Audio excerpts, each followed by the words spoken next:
बिस्मिल्लाहिर्रहमानिर्रहीम। Welcome back students, अस्सलाम वालेकुम। आज के इस लेक्चर में हम 2.1 का क्वेश्चन नंबर 1 करेंगे। लेकिन इससे पहले अगर आपने चैनल सब्सक्राइब नहीं किया तो चैनल सब्सक्राइब कर लें, वीडियो को लाइक कर दें और दोस्तों के साथ शेयर कर दें और एक अच्छा सा कमेंट भी कर दें। अब वापस आते हैं क्वेश्चन की तरफ। क्वेश्चन हमारा है express the following numbers in scientific notation. अब ये नंबर्स दिए गए हैं, इनको हमने साइंटिफिक नोटेशन में शो करना है। तो ये ऑर्डिनरी नोटेशन है हमारे पास, आम तरकीब जिसे हम कहते हैं, इसको हमने साइंसी तरकीब में बदलना है। तो हमारे पास क्वेश्चन नंबर 1 का पार्ट नंबर 1 है 2 मिलियन, मतलब कि 20 लाख हमारे पास एक नंबर है। इसको हमने साइंटिफिक नोटेशन साइंसी तरकीब में लिखना है। तो इक्वल लगाएंगे। अब आपको यहाँ पर डेसिमल नज़र नहीं आ रहा होगा, इसका मतलब ये है कि इस नंबर के एंड पे मौजूद है डेसिमल जो है। तो इस डेसिमल को हम फर्स्ट नॉन ज़ीरो नंबर के बाद लेके आते हैं। अब फर्स्ट नॉन ज़ीरो नंबर हमारे पास 2 है, तो क्या लिख देंगे 2 पॉइंट। अब पॉइंट के बाद अगर हमारे पास कोई भी नॉन ज़ीरो नंबर्स होंगे तो हम उनको लिख लेंगे, अगर सारे ज़ीरोज़ आ रहे हैं तो हम उनको नहीं लिखेंगे। तो आगे मल्टीप्लाई आ जाएगा 10 की पावर। अब जितना डेसिमल इस तरफ मूव हुआ है, ठीक है, तो यहाँ पर नंबर गिन लें 1 2 3 4 5 6, 6 नंबर मूव हुआ है। तो यहाँ पर हम ताकत कितनी आ जाएगी, 6 आ जाएगी। अब हम इसका फैसला करेंगे इसकी ताकत जो है वो प्लस में आएगी या माइनस में आएगी। तो चूँकि अब हमने पीछे पढ़ चुके हैं कि पिछले लेक्चर में कि अगर हमारे पास डेसिमल जो है वो टुवर्ड लेफ़्ट साइड मूव हो तो उसकी पावर क्या होती है, पॉजिटिव होती है। अगर टुवर्ड राइट साइड हो तो हमारे पास उसकी पावर नेगेटिव होती है।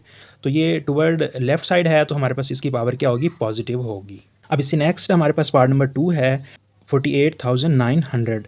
अब 48,900। अब यहाँ पर भी हमें डेसिमल नज़र नहीं आ रहा, इसका मतलब है डेसिमल इस नंबर के एंड में मौजूद है। अब इसको फर्स्ट नॉन ज़ीरो डिजिट के बाद हम डेसिमल लेके जाएंगे तो वो हमारे पास क्या बन जाएगा, 4 पॉइंट।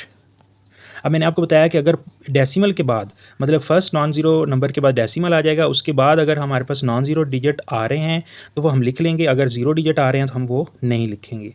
तो ये 8 9 इसको हम लिख लेंगे। आगे मल्टीप्लाई 10 पावर कितनी आ गई, जितना डेसिमल मूव हुआ है। तो 1 2 3 4, तो ये हमारे पास पावर 4 आ जाएगी। तो इसकी ये टूवर्ड लेफ़्ट साइड है तो हमारे पास पावर पॉजिटिव होगी। इसके बाद पार्ट नंबर 3 है। अब ये हमारे पास 0.0042। अब डेसिमल को हमने साइंटिफिक नोटेशन में फ़र्स्ट नॉन ज़ीरो डिजिट के बाद लिखना होता है। तो फर्स्ट नॉन ज़ीरो डिजिट हमारे पास क्या है, 4 है।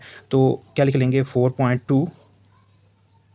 अब डेसिमल कितने डिजिट जो है वो मूव हुआ है हमारे पास, 1 2 एंड 3।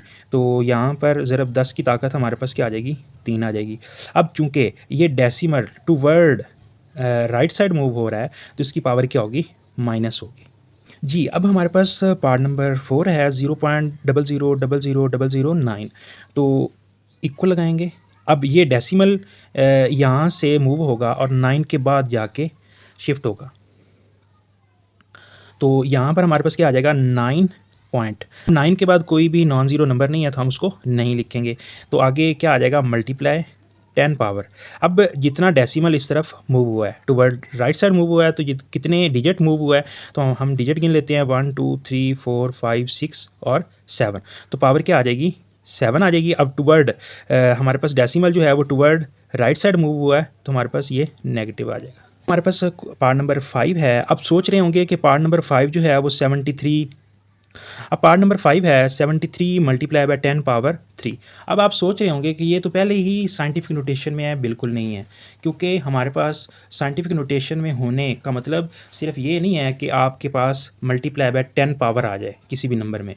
उसमें आपने ये भी चेक करना है कि आपका जो डेसिमल है वो फर्स्ट नॉन ज़ीरो डिजिट के बाद होना चाहिए।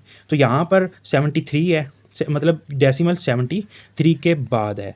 तो इसको हम फर्स्ट नॉन ज़ीरो डिजिट हमारे पास 7 है तो इसको 7 के बाद लिखेंगे।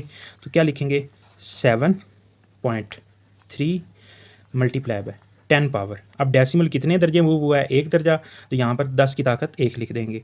आगे ज़रब 10 की ताकत 3 है तो इसको वैसे लिख लेंगे। इससे नेक्स्ट में हमारे पास, इसको सॉल्व कर लेते हैं, 7.3 मल्टीप्लाई बाय 10 पावर। अगर हमारे पास कोई भी दो नंबर्स जिनकी बेस सेम हो और वो मल्टीप्लाई हो रही हो तो उनकी पावर्स क्या हो जाती हैं, एडअप हो जाती हैं। 1 + 3 लिख लेंगे तो इसका मतलब है हमारे पास इसका आंसर आ जाएगा 7.3 मल्टीप्लाई बाय 10 पावर 4 आ जाएगा। इससे नेक्स्ट हमारे पास पार्ट नंबर 6 है 0.65 एक्सपोनेंशियल 2 मतलब मल्टीप्लाई बाय 10 पावर 2। तो यहाँ पर इक्वल लगाएंगे। अब ये इशारिया जो है ये 6 के बाद आ जाएगा, मतलब कि फर्स्ट नॉन ज़ीरो डिजिट के बाद आ जाएगा। तो ये 6.5 मल्टीप्लाई बाय अब 10 पावर इशारिया जो है वो एक दर्जे मूव हुआ है तो यहाँ पर एक आ जाएगा। अब ये टूवर्ड राइट साइड मूव हुआ है तो ये हमारे पास क्या आ जाएगा, माइनस आ जाएगा। आगे मल्टीप्लाई बाय 10 पावर 2 वैसे आ जाएगा। अब इसको फिर सॉल्व कर लेते हैं। 6.5 मल्टीप्लाई बाय अब 10 पावर, अब चूँकि दो नंबर्स जिनकी बेस सेम हो मल्टीप्लाई हो रही हो तो उनकी पावर्स ऐड अप हो जाती हैं। तो -1 + 2, इसका आंसर हमारे पास 6.5 मल्टीप्लाई बाय 10 पावर, अब 2 - 1 होगा तो हमारे पास आंसर 10 पावर 1 आ जाएगा। तो उम्मीद करता हूँ कि आज का लेक्चर जो है वो आपको समझ आया होगा। इसमें से अगर आपको कोई चीज़ समझ ना आई हो तो वो आप कमेंट सेक्शन में पूछ सकते हैं। वीडियो अच्छी लगी हो तो वीडियो को लाइक करें, सब्सक्राइब करें और दोस्तों के साथ शेयर करें। बहुत शुक्रिया।